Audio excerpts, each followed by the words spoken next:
Hey y'all, welcome back to another Women's History Month interview. This is the last one. Y'all have made it to the end. And I just want to thank you guys for tuning in every week. It's been my pleasure getting to host these and getting to chat with these amazing women and learn more about their stories and their businesses. And I hope you all have enjoyed as well. So today we are here with Dr. Taineisha Bolden from AccessiBull Healthcare in Durham. Hi, Taineisha. Thanks for being here. Hi, Samantha. Thanks for having me. I appreciate it. Yeah, no problem at all.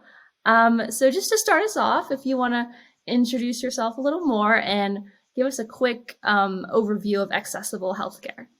I am Dr. Taineisha Bolden. As you already said, I went to Duke and then UNC for medical school. And then I did my family medicine training in Moses Cone Hospital in Greensboro. And then I went straight to working in a private office in family medicine, not too far from here in Roxborough. And worked there for 7.5 years.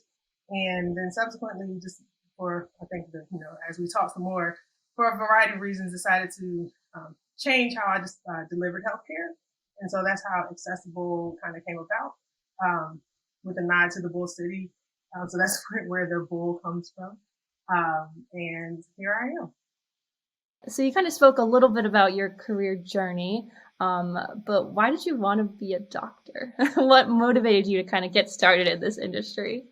Yeah, it feels very cliche to say it, but I've always wanted to be a doctor.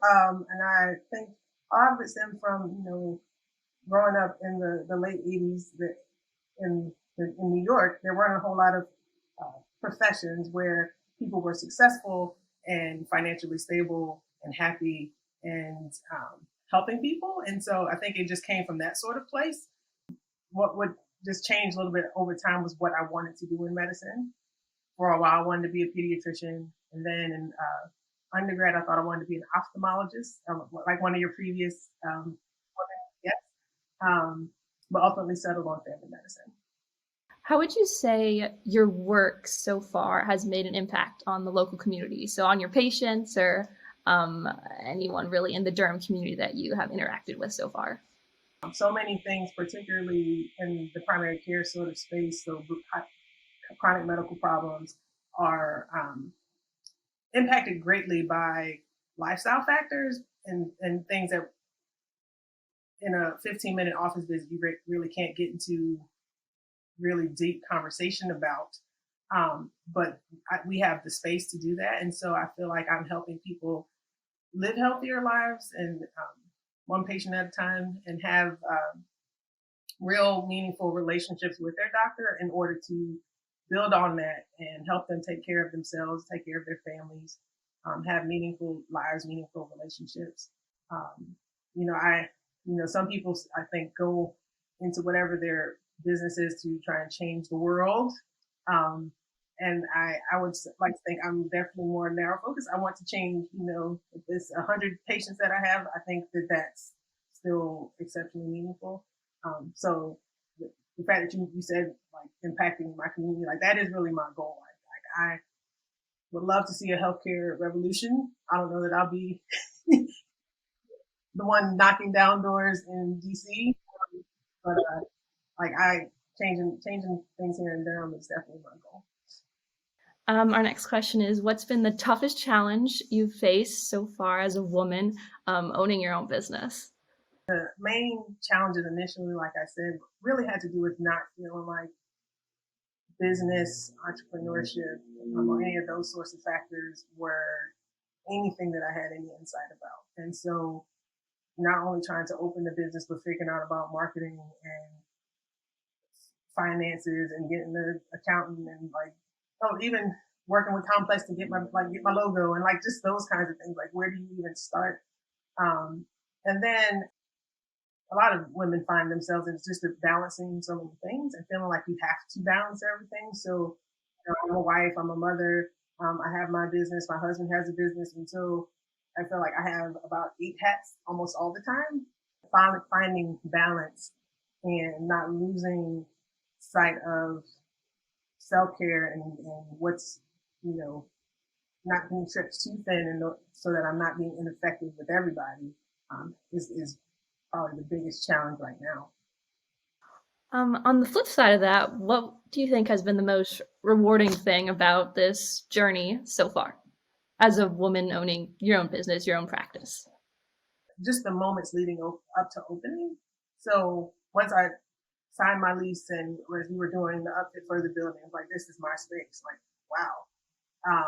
And like walking through the space with my family and um, opening my doors to patients and just having complete autonomy and like all the decisions are mine, which is very heavy, but it's also liberating in a lot of ways. And so that, like, I think is what's beautiful about entrepreneurship, especially as a woman of color, where a lot of times we feel, or not even feel, we often are um, limited in a lot of ways or held down in a lot of ways. And so just to be in charge and have the say, to go up to people and say, I own my business, is just, it's empowering. So I think that's the biggest, you know, the most amazing thing about it, just how empowering it is. I can't imagine. I do not own my own business, so I can't say that. But just to be able to say that and, the weight behind it, I'm sure it's just amazing. Yeah, like people ask like, who do you work for? Like, oh, I work for myself. It's just something about being able to say that. It's like, oh, yeah, like, okay. Who is one woman you look up to in your life or in your career or whatever it may be, and why? You said one, but I'm saying two.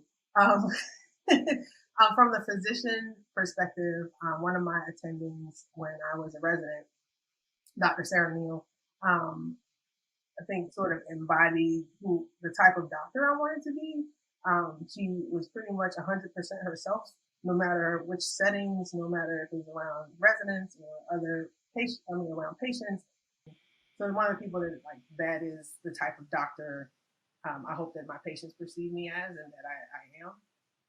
One of the just people, women who um, have influenced me most just as a person, as a woman, as a mother, was my mother. She was my biggest cheerleader, biggest supporter of every single endeavor, no matter whether it was studying abroad or applying to residency programs. And she poured 100% of herself into me and into everything she did. And so just that sort of example um, just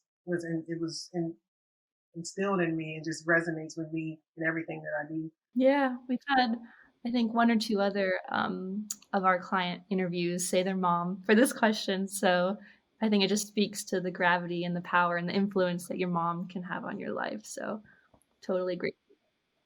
Our last question today is, what advice do you have for other women looking to start their own business or just other women entrepreneurs out there?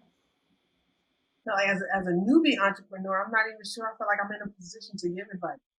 Um, I think the big one of the things that I'm continuing um, to learn about myself, and I think drives every entrepreneur that I know, is figuring out your passion and what really what calls to you, what speaks to you, what you feel strongly about, and what kind of is your gift to the world.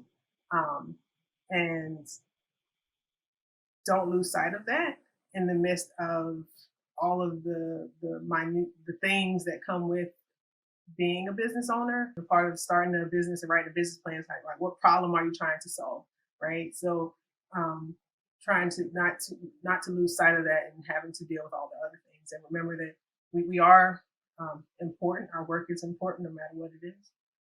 Alrighty, that wraps us up for today. Thank you so much, Taineisha, for being here today. All right, thank you so much for having me. I appreciate it. Yeah, no worries at all. And if y'all want to learn more about Accessible Healthcare, they are on their website is accessiblehealthcare.com, and they are available on Facebook, Twitter, Instagram, and LinkedIn if you want to follow them and learn more about them. Thanks, everyone, and thank you all so much for watching this series. Bye bye.